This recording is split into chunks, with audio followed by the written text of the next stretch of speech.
64 Tacos Podcasts presents Is This Song Good? This is episode 55. Bob Dylan, Shelter from the Storm.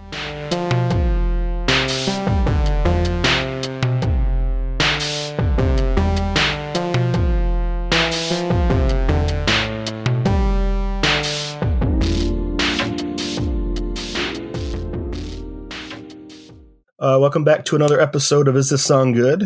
Today we're doing a Bob Dylan song, Shelter from the Storm off Blood on the Tracks. Bob Dylan is an artist that everybody knows. Even if you don't listen to Bob Dylan, you know Bob Dylan, and you've heard Like a Rolling Stone or Blowing in the Wind, you know. Or you've heard somebody else's version of a Bob Dylan song. Or you've heard All Along the Watchtower, or one of the, many songs that he's written that people have covered. And I always thought of Bob Dylan as, oh yeah, Bob Dylan, protest songs, super famous. Everybody knows Bob Dylan, but is he any good? I don't know. I think a lot of people don't like his voice. He seems, almost amateurish in his singing and some of his sort of more folky type arrangements. So I never really got into Bob Dylan, particularly when I was younger. But I picked up a Bob Dylan album or two at the used record store down in Granville, and I started listening to them just because they were cheap and I felt like buying something.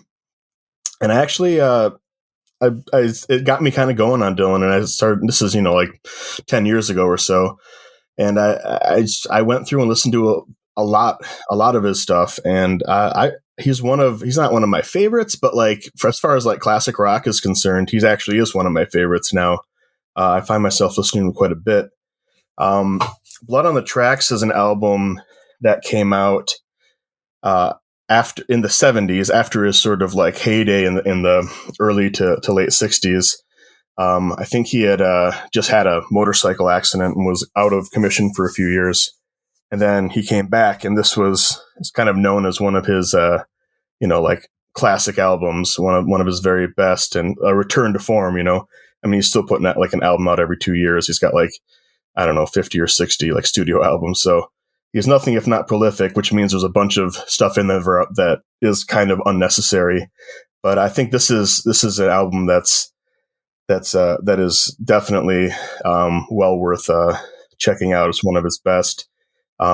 And so I tried it out, just because I thought, all right, well, this is one that everyone says is good. Let me check it out. And I think a lot of people know, Tangled Up in Blue, maybe if only from the Hootie and the Blowfish song, but they know that song quite well. But when I was listening to it, this is the song that sort of stuck out to me. And maybe it's because it has a lot of repetition in it. It's a fairly simple, line, set of lines that always ends the same way. I'll give you shelter from the storm. And there's no chorus unless you count that one line as a chorus. And there's, a dozen verses over a pretty simple track. Just, basically guitar and, a little bit of harmonica. Yep. And it's just a really simple song. And, he's not the world's greatest singer, so it kind of shouldn't work. But I really, something about this fascinates me, and part of them might be in the lyrics, which are a little inscrutable, but somehow just conjure really interesting images and sensations in my brain when I'm listening to them. But this one just stuck out to me on this album. I think it's my favorite song on here. I believe it was not. I'm sure it wasn't a single, actually. But even so, it's just one of those songs that really stuck in my head. Let me just double check. Yeah, it looks like "Tangled Up in Blue" was the only single from this album, so it wasn't a single. I know a lot of people that are really into Dylan think this is one of his really good songs, but it jumped out to me just when I was listening to the album as kind of being the strongest one. I'm guessing you guys probably don't listen to a ton of Bob Dylan? No. Okay, so what did you guys think then? I'll be curious to hear. So at first, it didn't really strike me very very much. I like, it's fine. The folksy, very simple, very hypnotic type of production instrumentation. And so, I kind of like, when I was going through these tracks, I hit this song and I was like, yeah, okay, it's Bob Dylan, and I've never had any strong feelings one way or the other about Bob Dylan, whether it's the big songs or the small songs or whatever. It just, he's to me, he feels very samey a lot of the time. Like he's got his style, and that's really all there is. But then as I kind of got away from it and waited a little while and then came back to it, it had this sort of like warm, fuzzy feeling. Like it was like there was something there that was more than just, a simple acoustic guitar, harmonica, folksy type of thing. And in some ways, I was just thinking it's almost like a nice Stagger Lee, because it has that it has really pleasantness about it, versus Nick Cave's very like harshness. But anyways, digression aside, it was, I like it. It's a good song. And then as I listened to it more and really got deeper into it, I was like, I feel like I've heard this somewhere. And I, at first I was kind of thinking, is this just me? Like, because I've listened to it so many times now that, I'm just kind of remembering it from somewhere. And no, it turns out that it was the end credits song on this movie called Saint Vincent, with Bill Murray. Mm-hmm. And when I found, do you know what I'm talking about, Dan? Yep. Okay. So when I found that, I went and found the scene on YouTube, and I was like, yeah, that's what I remember it from, because so the movie itself isn't like extremely memorable. Like I only just very, very barely remember anything about it. But this scene in particular where he's singing along to this song, Shelter from the Storm. Yep. And he's like trying to water plants and do other things, and it's just so memorable, like how he, how he's it's a great end point to that movie. Whatever was going on in the movie and the difficulties in his life, he just kind of like has the song and just kind of does really sort of mundane things in his backyard, and so it got me thinking that, yeah, I think this song has sort of like a comfort food aspect to it. It's it's very hypnotic and simple, but it puts you in a place that makes you feel okay about things. And sort of that's what I get out of it. And I'm happy about that. Dave, what do you think about it? I get that Bob Dylan is, the great American songwriter and all that, blah, blah, blah. And I just am bored out of my mind.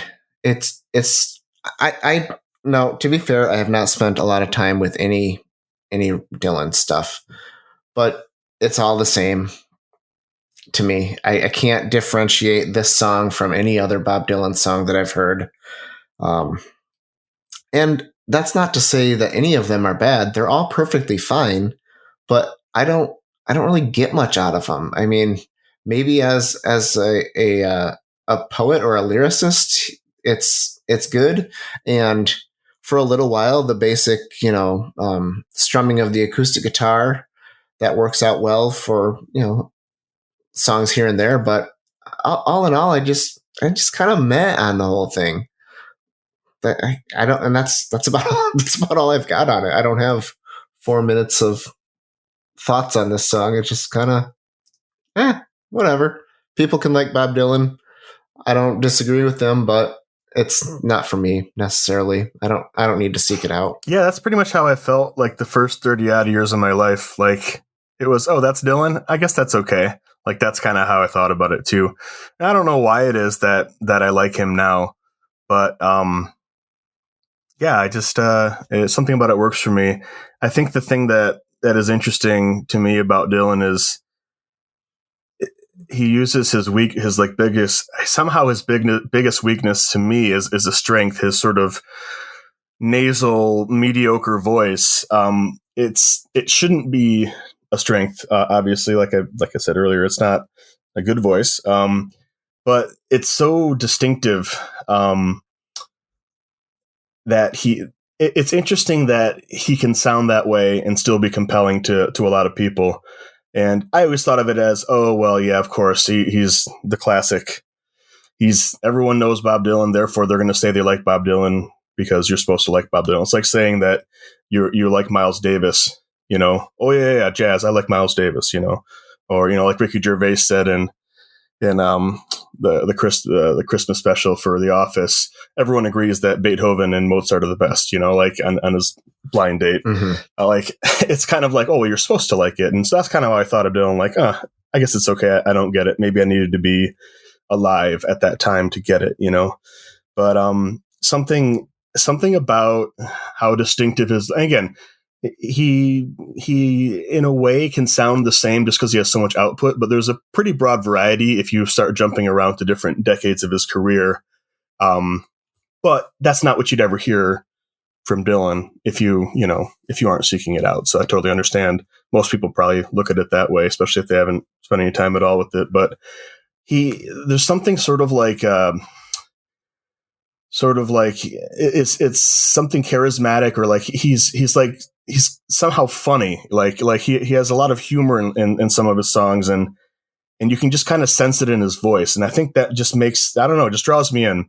I don't know exactly how to put my finger on it, but some of the lines, even though like it's essentially the same verse after verse after verse, each verse to me feels distinctive because of the way he delivers it. There's like that slight variation, and I don't know if for some reason it works for me. I totally understand where you're coming from, Dave, because that's how I felt for decades about Dylan. Like, I don't dislike it, but I don't really care, My favorite thing about Bob Dylan is Jakob Dylan because of the first Wildflowers album. I'm being honest. Well, that's fine. I mean, like I said, I understand that feeling, but to me, there's not really any comparison between Wildflowers and Dylan. If you're comparing albums that I own to don't own, I own a Wildflower yes album, and I don't own a Bob Dylan album. Yes, bringing down the horse better than any Bob Dylan album, but yeah, to me, and it's a weird thing because it's hard to explain to somebody why they should like Dylan. It either works for you or it doesn't. But I think it takes spending time with it, and I can't blame anyone for being like, I don't really want to listen to this, so I'm just not going to. I think the interesting thing here is that, so I probably listened to the song about 20 times or so for preparing for this, and now it's in my subconscious or conscious or whatever you want to call it, and I'm fairly certain that down the road, whether it's 5, 10, 15, 20 years, I'm going to hear this song again, and it's going to bring me the same comfort that I had once I finally found its voice at that time, and that makes me happy. I know it's going to happen at some point. I'm going to hear it out of the blue. I'm not going to seek it out. I'm just going to hear it, and it's going to be like, oh yeah, that's that song. So next week we have the Black Keys. Things ain't like they used to be. So tune in for that. Sounds good.